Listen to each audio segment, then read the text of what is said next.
Semua dimulai dari 2016.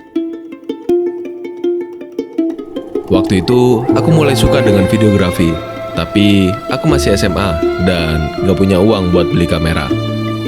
2017, aku lulus sekolah, kemudian langsung kerja di satu perusahaan. Bukan di bidang kreatif, tapi sebagai admin. Dan aku mulai ngumpulin uang saat itu. Setahun kemudian, aku bisa beli kamera. Sejak saat itu, aku kerja di industri kreatif dan mulai kuliah. Tapi 2020 pandemi datang. Aku kehilangan kerjaan dan terpaksa ngejual kamera biar bisa ngelanjutin kuliah. Setelah itu, aku selalu pinjam kamera dari bar buat bikin video. 3 tahun berlalu, aku masih belum punya kamera. Dan aku ikut banyak lomba film biar bisa dapat kamera lagi. Salah satunya ini. Jadi, hari ini aku akan bikin short film untuk dapat kamera. Sekarang, kita bikin ceritanya. Menurutku, bikin cerita itu susah. Karena itu, aku selalu bikin cerita pakai 3 act structure biar lebih gampang. Act pertama, inciting incident. Act kedua, midpoint. Act ketiga, climax. Dan karena deadline udah deket banget, langsung aja aku bikin ceritanya. Tapi, aku lupa satu hal, premis. Karena aku nggak punya ide sama sekali, jadi ayo kita cari. Howdy, y'all. Aku selalu keluar rumah untuk cari inspirasi. Untungnya, aku tinggal di pinggiran kota, jadi banyak pemandangan yang bagus. Aku keliling ke banyak tempat hari ini dan nemuin banyak hal yang menginspirasi. Tapi, aku masih belum dapat ide yang pas. Gak kerasa, sekarang udah jam 6 sore. Jadi, aku putusin buat pulang dan makan. Sampai aku sadar, tiap makan, aku selalu nonton GTA Roleplay. Dan kayaknya aku tahu mau bikin cerita apa.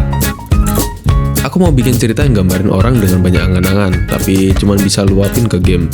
Pertama, aku mau kenalin dia sebagai pembunuh bayaran yang punya banyak identitas. Kedua, aku ceritain gimana proses dia ngelakuin tugas atau membunuh.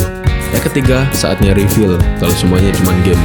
Dan gitu aja, storyline udah siap. Sekarang, bikin storyboard. Seringnya aku bikin storyboard dari foto-foto referensi yang ada di internet, tapi kadang ada shot spesifik yang harus digambar sendiri. Storyboard udah siap, selanjutnya kita masuk ke call sheet.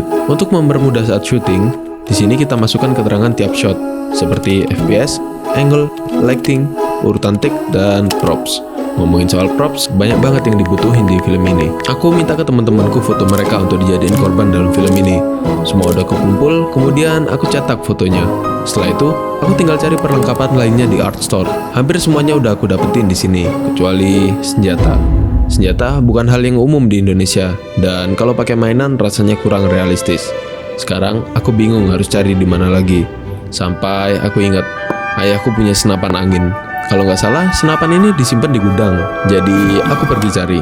Dan aku dapat semua propsnya. Besok, kita mulai syuting. Hari pertama, aku ambil gambar semua shot yang butuhin talent. Dan kenalin, Gardika. Dia sebagai talent. Di hari kedua, aku shot semua gambar close-up yang nggak butuh talent. Dan di hari ini aku excited. Karena ada shot pecahin semangka. Aku ambil senapan angin dan aku pecahin semangkanya. Kirain bakal bisa pecah, tapi ternyata senapan angin gak cukup kuat buat pecahin semangka. Aku coba lagi, tapi sama aja. Shot ini bener-bener penting buat cerita, dan pelurunya tinggal 1. Jadi, aku harus dapetin solusi lain. Aku gak mau nyerah buat dapat kamera itu. Mungkin kalian tanya, kenapa pengen banget dapat kamera? Katanya, gear bukan segalanya. Jadi gini. Kalian pasti sadar video ini resolusinya lebih tinggi daripada videoku yang lain. Kenapa? Video ini aku rekam pakai Fuji X-S20. Gear emang bukan segalanya, tapi gear juga penting. Apalagi buat ngemaksimalin skill yang kita punya. Gak kayak kameraku sebelumnya yang cuma bisa record 1080p 60 fps. Kamera ini bisa record sampai 4K 60 fps. Bahkan 6K 30 fps. Dan sudah 10-bit color.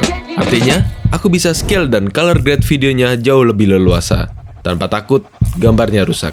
Selain itu, kamera ini punya fitur film simulation yang bisa membuat warna video langsung bagus tanpa harus color grading. Bisa flip screen, banyak custom mode, serta ada mode vlog. Kamera ini memudahin aku yang sering produksi sendirian. Gak lupa, desain kameranya yang menarik sebagai identitas Fujifilm, membuatnya kelihatan keren saat kalian bawa. Gokil sih? Gokil kan? Terima kasih Fuji, udah support dan bantu video ini jadi lebih bagus. Sekarang kita lanjut cari solusinya. Setelah kebingungan dan nyari di internet gimana cara mencahin semangka, akhirnya aku nemu video ini. Jadi aku ganti semangka dengan balon yang aku isi air warna merah. Dan saat peluru terakhir aku tembak, akhirnya aku dapat shot ini. Semua shot udah siap, sekarang kita editing. Proses editing aku bagi jadi 4 tahap: offline edit, voiceover, color grading, dan sound design.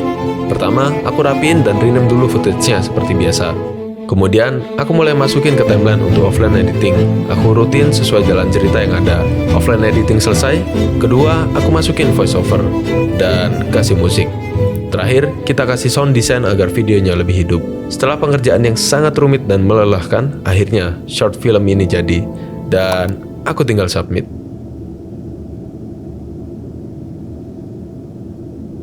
Setelah itu, aku cuma bisa nunggu.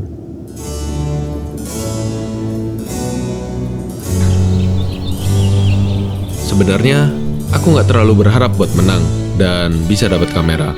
Karena itu hal yang nggak bisa aku kontrol. Seenggaknya, aku udah berusaha semaksimal mungkin sampai selesai. Mungkin aja aku nggak menang, tapi aku jadi dapat pengalaman lain dalam filmmaking. Kadang, nggak semua hal berimpact secara langsung kepada kita. Ada hal yang mungkin bisa kita sebut latihan. Dari satu film ke film lain, dari yang paling jelek pernah aku buat sampai yang paling bagus suatu saat nanti. Itu semua proses, dan aku suka itu. Yang terpenting, selalu buat hal baru lagi dan lagi. Karena latihan bukan soal ngebuat kalian jadi sempurna, tapi latihan bisa ngebuat kalian jadi lebih baik hari demi hari. Jadi, ambil senjata kalian dan mulai bikin sesuatu. Dan, oh ya, makasih udah nonton. Bye.